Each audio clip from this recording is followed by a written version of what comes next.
al 29. Nos preparamos para nuestro aniversario 11, 12 y 13 de octubre.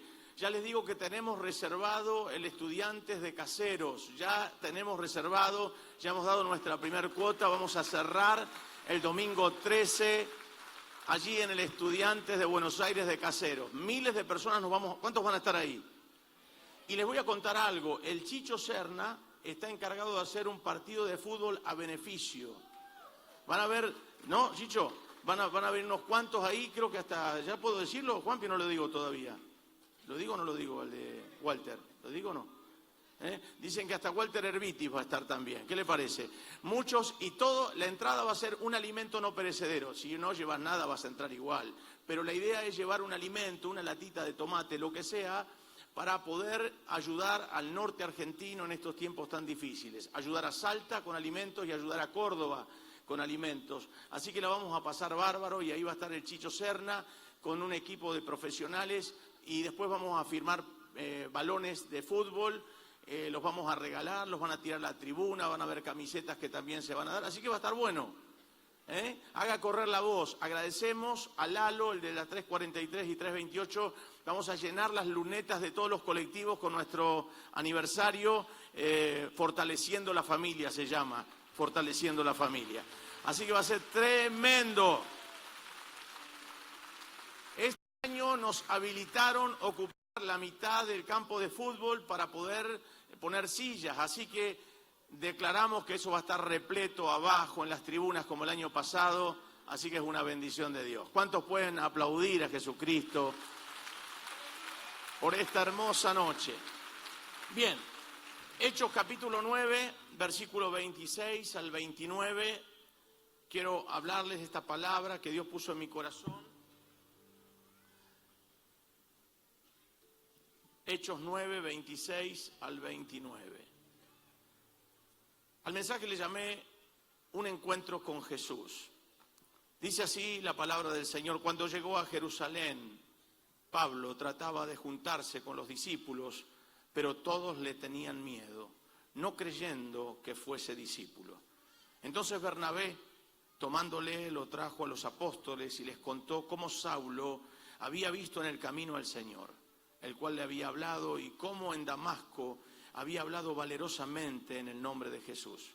Y estaba con ellos en Jerusalén, y entraba y salía, y hablaba denodadamente en el nombre del Señor, y disputaba con los griegos, pero estos procuraban matarle. Creemos en el poder de la declaración. Levante sus manos al cielo, diga conmigo esta oración. Señor Jesús, gracias por tu palabra. Tu palabra es verdad. Bendice nuestra vida, Dios. Háblanos al corazón. Utiliza la vida de mi pastor. Dale ciencia, revelación, profecía, gracia sobre gracia para ministrar tu palabra. Bien alta sus manos, dice: vacíame de mí y lléname de ti. En el nombre de Jesús. Y todos decimos amén y amén. Vamos a dar un fuerte aplauso a la palabra del Señor. Para ese tiempo la iglesia estaba bajo una presión profunda. Ustedes saben, después de la partida de nuestro Señor Jesucristo, los discípulos comienzan a predicar la palabra de Dios.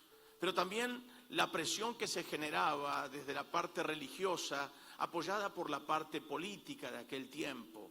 Los romanos, el gobierno romano, que les daba ciertas libertades a los judíos, también le daba libertades para poder encarcelar, para matar y aún para subyugar y presionar a la iglesia naciente y a la iglesia creciente de los apóstoles. En aquel tiempo entonces la persecución se hizo cada vez más cruda.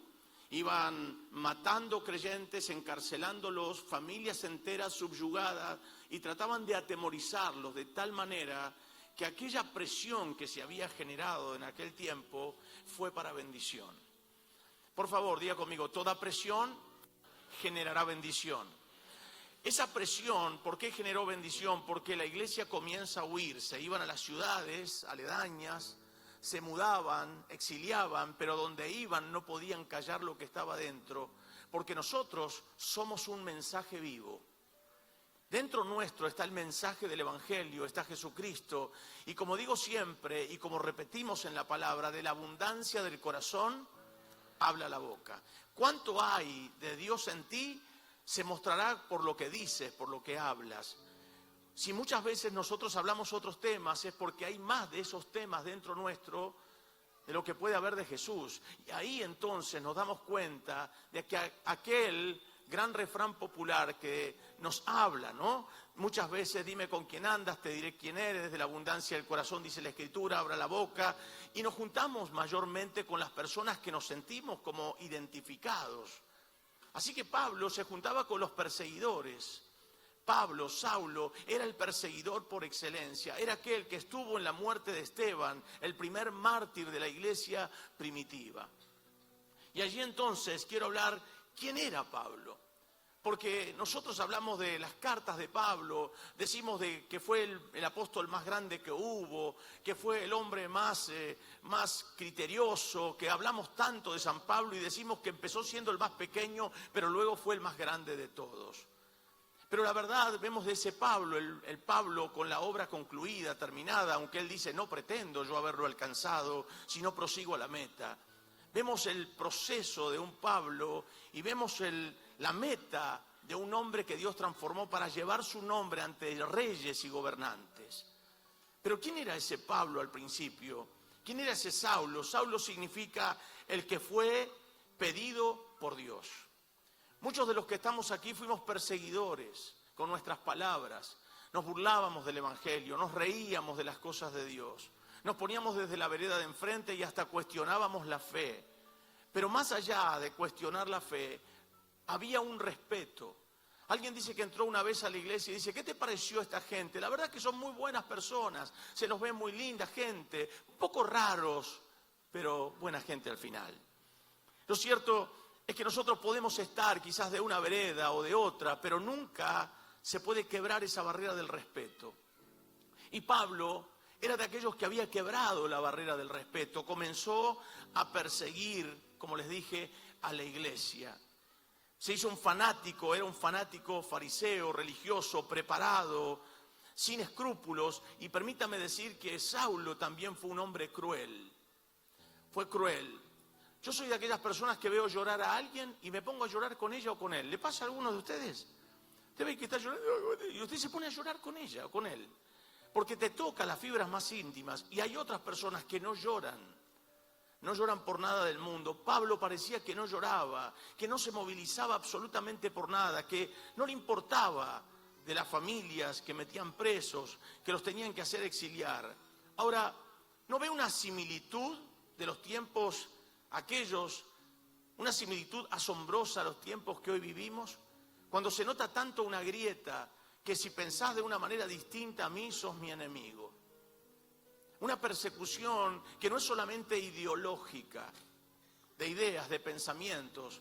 Como digo siempre, la persecución se hace muy sutil, pero va ingresando a sectores que muchas veces no nos damos cuenta y tenemos que prestar atención. Una persecución médica, cuando los médicos, por no abortar, por ahí les cuesta su carrera. Por ahí una persecución educativa, donde quieren poner a nuestros hijos y enseñarles cosas que nosotros no queremos o que sabemos que no son buenas, sino que son nocivas. Una persecución religiosa, si sos de tal o cual religión, o yo no comparto la tuya, entonces sos mi enemigo. Una persecución de ideas, donde muchas veces pareciera que la idea está sobre los principios. Y aquí tenemos que tener muchísimo cuidado. Cuidado con esto. Pablo persigue, pero los discípulos y aquellas familias que habían creído a Jesús no estaban dispuestas a vender sus principios ni a cambiarlos. Preferían mudarse, preferían irse a otras tierras, preferían estar en riesgo, pero no negar a Jesús que habían aceptado. Por eso, queridos hermanos, qué bendición que en esta noche, un día 1 de agosto, con frío, aquí jueves, estamos todos adorando a Jesús, diciéndole, Señor, tú eres la persona más importante para mi vida. No me importa el frío, no me importa lo que piensen, yo te voy a seguir porque tengo los ojos puestos en Jesús, el autor y consumador de la fe. Diga conmigo un gloria a Dios, diga un aleluya, diga algo por favor. Ahora, a pesar de esa persecución que se generaba, la oración era parte vital de la iglesia. por favor, abrace a algunos que tiene cerca y diga, hay que orar. Saben, en estos días, aprovecho la oportunidad para hacer un paréntesis, me acaban de llamar pastores del Chaco y también algunos pastores de Argentina, que se va a hacer una vigilia a partir de las 12 de la noche del día viernes. Durante todo el sábado hasta el mediodía se va a hacer una vigilia.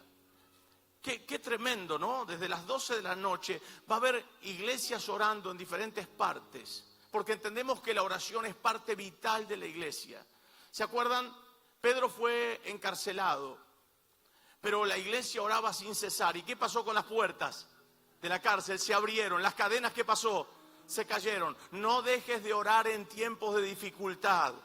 Porque muchas veces cuando decís, no sé lo que pasa, siento la presión, sabe el enemigo que si te arrodillás, eres realmente una persona que encuentra el poder del Evangelio, que encuentras el poder de Jesucristo. No hay cadena que no se caiga y no hay puerta que no se abra. Diga conmigo, tengo que orar porque hay puertas que se van a abrir por el poder del Espíritu Santo. La oración abre puertas, diga conmigo, abre puertas. No llores, mujer, no llores. La oración abre puertas. La oración puede abrir puertas de bendición. La oración puede hacer que tu hijo salga de las drogas, que un velo se caiga, que tu familia sea restaurada. La oración mueve la mano de Dios. Ella también transforma enemigos en hijos de Dios. ¿Qué le parece? ¿Qué era Saulo? ¿Quién era Pablo? Peleaban, oraban. Y así como Pedro pudo ver el poder de la oración de una iglesia comprometida y las puertas se abrieron y las cadenas se cayeron, esa misma oración tocó a ese hombre perseguidor, lo derribó por tierra y el hombre quedó ciego durante 3 días. Y el Señor se le presentó en gloria y le dijo, Saulo, Saulo, ¿por qué me persigues? No es una cuestión de religión, no es que te están persiguiendo a ti, no es que te están haciendo algo a ti. Quien persigue a la iglesia de Cristo, quien va en contra de la iglesia de Cristo, se levanta contra el Cristo mismo resucitado entre los muertos, y Jesús pelea por la iglesia. Por eso las puertas del infierno no prevalecerán contra la iglesia de Jesucristo. Den un aplauso fuerte a Jesús esta noche. ¡Aleluya! Bendito sea el nombre de Jesús. La oración abre puertas, transforma enemigos en hijos de Dios. ¿Cuántos tienen vecinos que son complicados? ¿Cuántos tienen parientes que son complicados?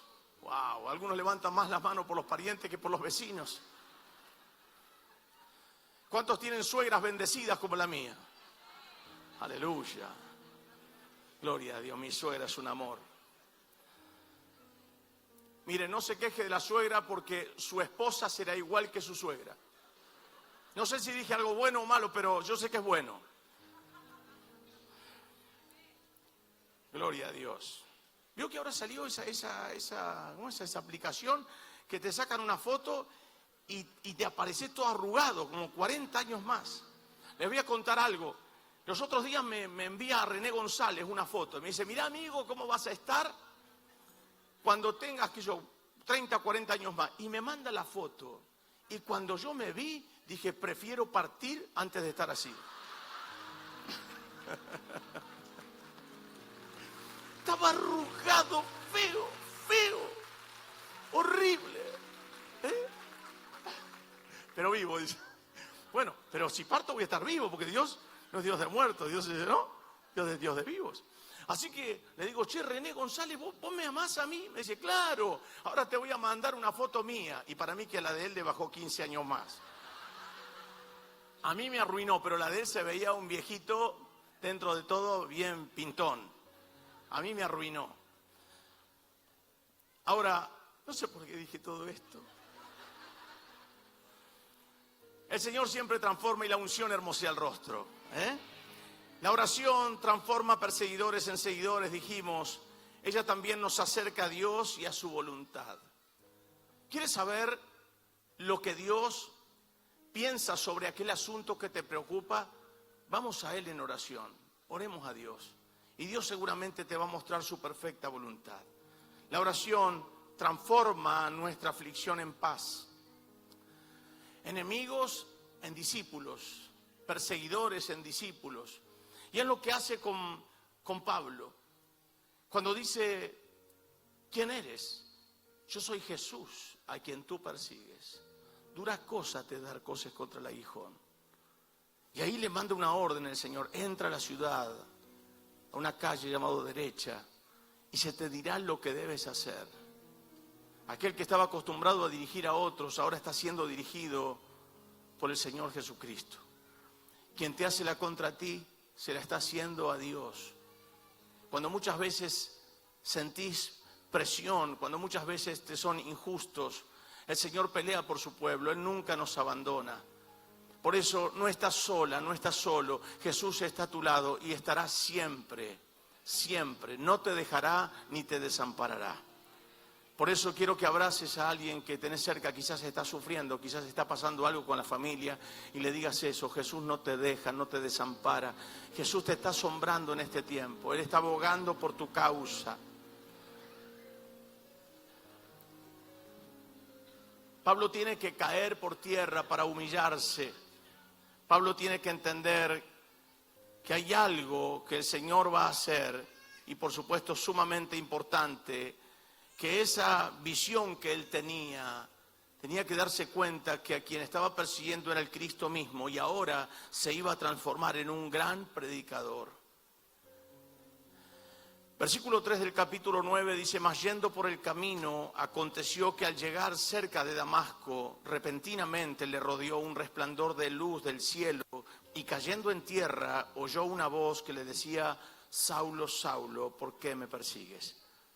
Él dijo, ¿quién eres, Señor? Y él dijo, yo soy Jesús, a quien tú persigues. Dura cosa te es dar cosas contra el aguijón.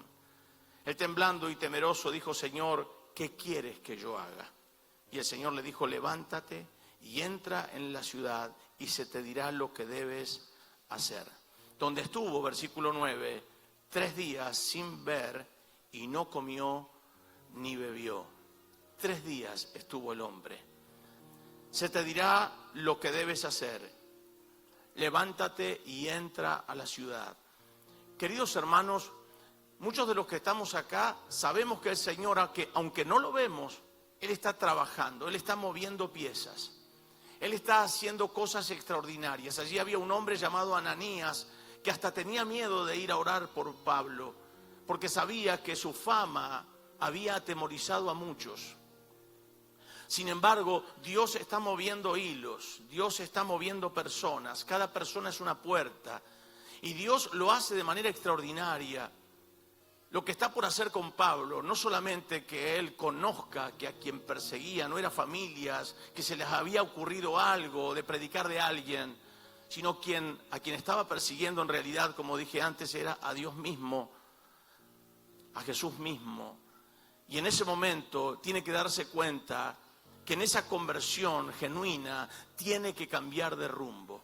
Quiero decirles que en estos tiempos difíciles, muchos de tus seres queridos que hoy te persiguen, que aún te cuestionan, que se burlan de tu fe, muchos de tus vecinos van a ser tocados por el Espíritu Santo por medio de tu oración y van a venir a Cristo y van a decir, no hay otro camino más hermoso que el camino que vos escogiste. Yo quiero seguir a este Jesús, yo quiero ser un discípulo y no un perseguidor.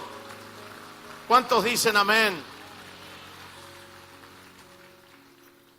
Debemos ser instrumentos de reconciliación. Nosotros no podemos estar en medio de una crisis de ideas. Nosotros no podemos estar desde una vereda diciendo que los demás son malos. Nosotros sabemos en quién hemos creído. Sabemos que nuestros principios están intactos. Pero lo que sí nosotros tenemos que entender que somos instrumentos de reconciliación. Por favor, debemos reconciliar a la gente con Dios. Esta es una gran oportunidad que la Argentina y el mundo tiene de volvernos a Dios. El hombre sin Dios es un hombre que hace locuras. La humanidad sin Dios va sin rumbo. Pero Dios tiene en esta tierra un pueblo poderoso. Y nosotros somos entonces la voz del Señor Jesús. Somos entonces las manos de Él, los pies de Él, estamos comprometidos con Él. Y en ese momento nos damos cuenta que Dios tiene que utilizar a un hombre llamado Bernabé. ¿Cómo se llama? Bernabé es el hijo de consolación. Claro, la fama había crecido tan fuerte de Pablo que todo el mundo no se quería acercar porque tenía miedo. Tenían miedo de él. Tenían temor de que esté haciendo una trama como para encarcelarlos, matarlos. Entonces el temor los anulaba. Y la conversión de Pablo había sido muy genuina, muy fuerte. Como vuelvo a decirles, si hasta Ananías, el profeta, tiene temor de ir a orar por Pablo, porque dice, Señor, tú sabes cuánto daño ha causado. Pero el Señor le dice, ve, porque este es un instrumento escogido para llevar mi nombre ante reyes y gobernantes. Se viene un tiempo de gloria tan fuerte que muchos de tus seres amados, muchos de nuestros vecinos, muchos de nuestros compañeros de trabajo que renegaron de la fe, que hablaron mal de Dios, se van a convertir a Cristo y serán instrumentos de gloria para iluminar en medio de las tinieblas. Te lo profetizo, que así va a ser para gloria de Dios Padre. Así va a ser, porque veremos los tiempos más gloriosos de la iglesia en estos tiempos. La iglesia se pone de pie, la iglesia se pone de pie y la iglesia dice, sí, con Cristo se vive mejor. Gloria a Dios. Así que ahora este hombre Ananías va a orar por Pablo. Pablo está ciego, está ayunando, no come, no bebe, pero ahora va a orar. Y después de su conversión genuina que comienza a predicar, tiene que haber un hombre llamado hijo de consolación como Bernabé para presentarlo a otros. Por eso Bernabé va a ser el instrumento para llevar a Pablo ante los apóstoles. ¿Vio los grandes barcos? Son remolcados por un barquito pequeño con un motor muy fuerte que los lleva hasta aguas profundas para que pueda prender sus motores.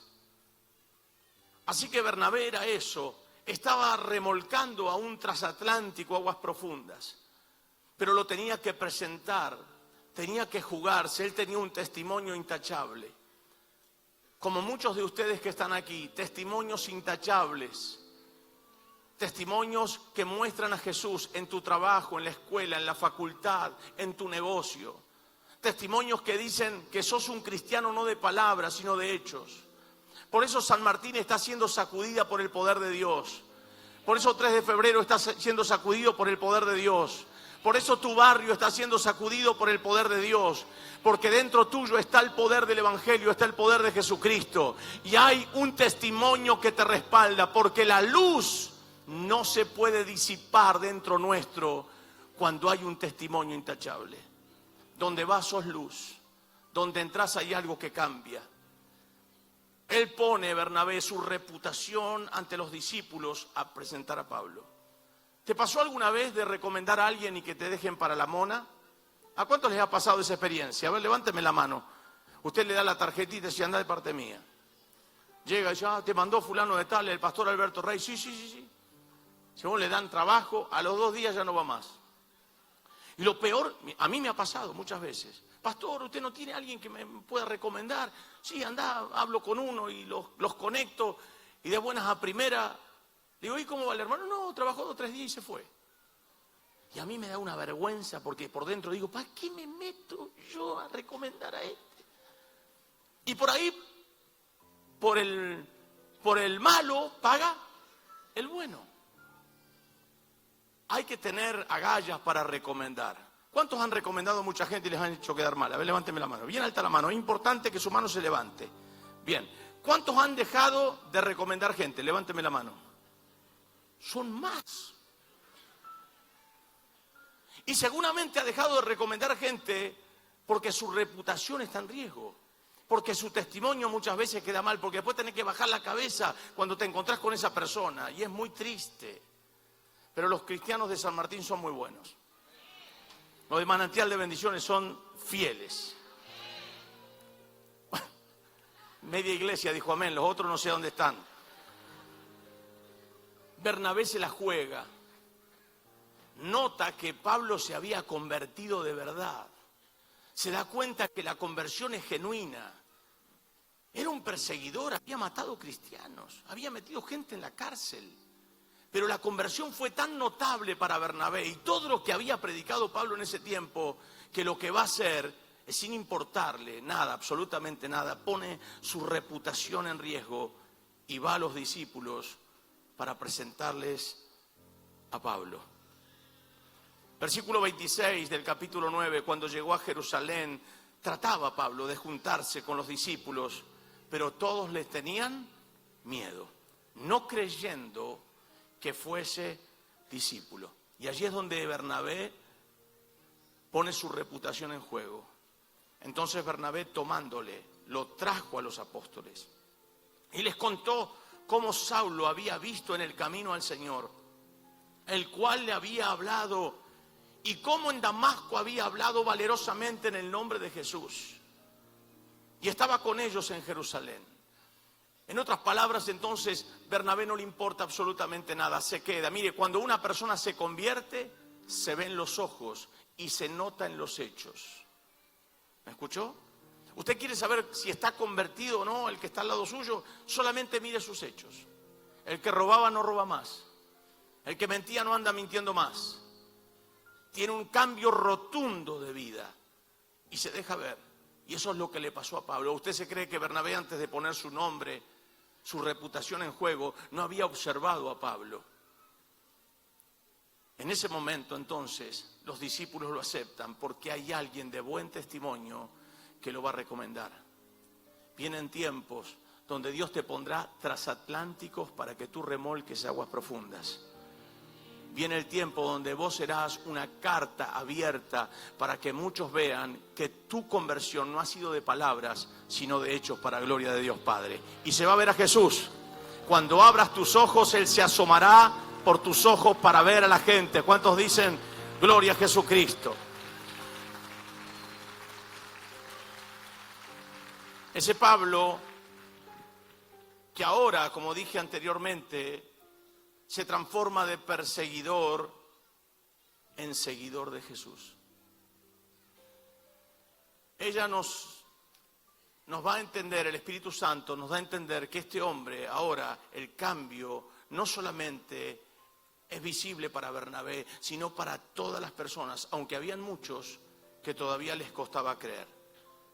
Necesitamos dejar de lado el pasado para hacernos eco de un futuro mejor. Era más fuerte para algunos el recuerdo de lo que fue Saulo, pero no podían ver algunos su conversión genuina y otros la podían evaluar. Queridos hermanos, en este tiempo la iglesia, para mí, creo que va a resplandecer más que nunca. Creo que vamos a ver la manifestación de la gloria de Dios en la iglesia más que nunca. Milagros cual nunca antes hemos visto, los vamos a comenzar a ver ahora. Y no es una palabra que yo quiero animarlos, yo estoy diciéndoles a ustedes que estamos en el umbral de los últimos tiempos y en el umbral de un gran avivamiento. Porque el Señor Jesús está a las puertas. Dice la palabra del Señor que los tiempos del fin serán como los días de Sodoma y Gomorra. ¿Me escuchó? Serán como los días de Sodoma y Gomorra, donde los hombres, profesando ser sabios, se harán necios. Estos son esos tiempos, son los tiempos de la necedad del hombre, donde quieren opacar la sabiduría. Son los tiempos de la promiscuidad, pero el Señor se levanta como un poderoso gigante, y ese gigante eres tú, iglesia, eres tú, y seremos entonces parte de algo extraordinario. Les puedo asegurar que no va a haber lugar donde convocar a tanta cantidad de gente. Las iglesias, muchas tendrán que mudarse a estadios de fútbol. Yo lo creo, soy un loco de la guerra, pero creo que viene un gran avivamiento donde no va a haber lugar donde podamos concentrar la multitud de gente que correrá a los pies de Jesús a causa de la promiscuidad de los hombres. ¿Cuántos dicen gloria a Dios? No vendas tus principios, no los vendas por nada del mundo. No vendas tus principios. Tus principios deben estar siempre firmes, puestos los ojos en Jesús, dijimos, el autor y consumador de la fe. Aquel Pablo que había sido un perseguidor, a causa de la oración de la iglesia, se había transformado en aquel apóstol que había dicho: soy el menor de los apóstoles, pero luego es el considerado el más grande de todos ellos. Lo que el Señor ha comenzado a hacer contigo cuando eras un perseguidor, a través de la oración de tu mamá, de tu abuela, de tu tía, de tu padre, de tu madre, todo lo que Dios está forjando dentro tuyo, ha llegado tu tiempo en la Argentina, ha llegado el tiempo donde ellos vean que Jesús está dentro tuyo y tus principios son inamovibles. Den un fuerte y un gran aplauso a Jesús.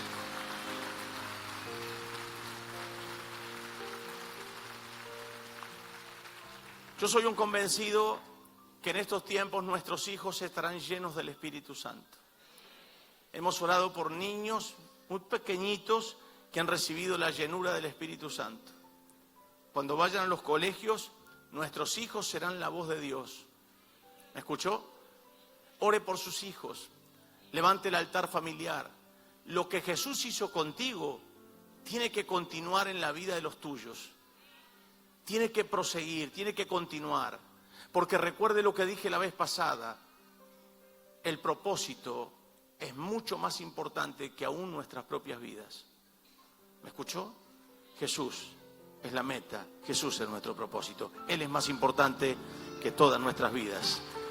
Por eso a Él lo levantamos. Y cuando nosotros no estemos, si Él no viene antes, habrá muchos más que proclamarán la grandeza de Jesucristo. Con Él siempre se vivirá mejor. Dele un fuerte y un gran aplauso a Cristo. Por favor, póngase de pie en esta noche. Con la mano en el corazón, cierre sus ojos con la mano en el corazón. Diga conmigo así: Señor Jesús, gracias por lo que hiciste en mi vida cuando fui un perseguidor de la fe. Cuando muchas veces me ponía mal y me irritaba cuando me hablaban de ti. Pero hoy, Señor, reconozco que me has cambiado para siempre. No sé vivir sin ti. Gracias por las oraciones de tantos otros que han orado en favor de mi vida y de mi familia. Y soy el fruto de aquellas rodillas que se inclinaron y de aquellas oraciones que se hicieron en público y en secreto. Gracias, Señor, por la transformación que has causado en mi vida. Pero permíteme, Señor, entender que lo que dijo Pablo también es para mí. Para mí el vivir es Cristo y el morir es ganancia. Para mí el poner los ojos en ti es lo más importante. Señor, ayúdame a que yo no claudique, a que yo no retroceda, a que en estos tiempos más que nunca yo esté más firme que nunca, Señor. Gracias. Gracias porque seré una luz. Fui llamado a ser luz. En medio de las tinieblas, la luz resplandece. Y yo creo, Señor, que cuando la noche más oscura se asoma, es donde más vamos a iluminar con tu amor, con tu misericordia. No generando una brecha más profunda, sino reconciliando a los hombres entre los hombres y reconciliando a los hombres contigo, en el nombre del Padre, del Hijo y del Espíritu Santo. Amén y amén. Gloria a Dios. Aleluya. ¿Se anima a darle un abrazo a alguno que tiene cerca de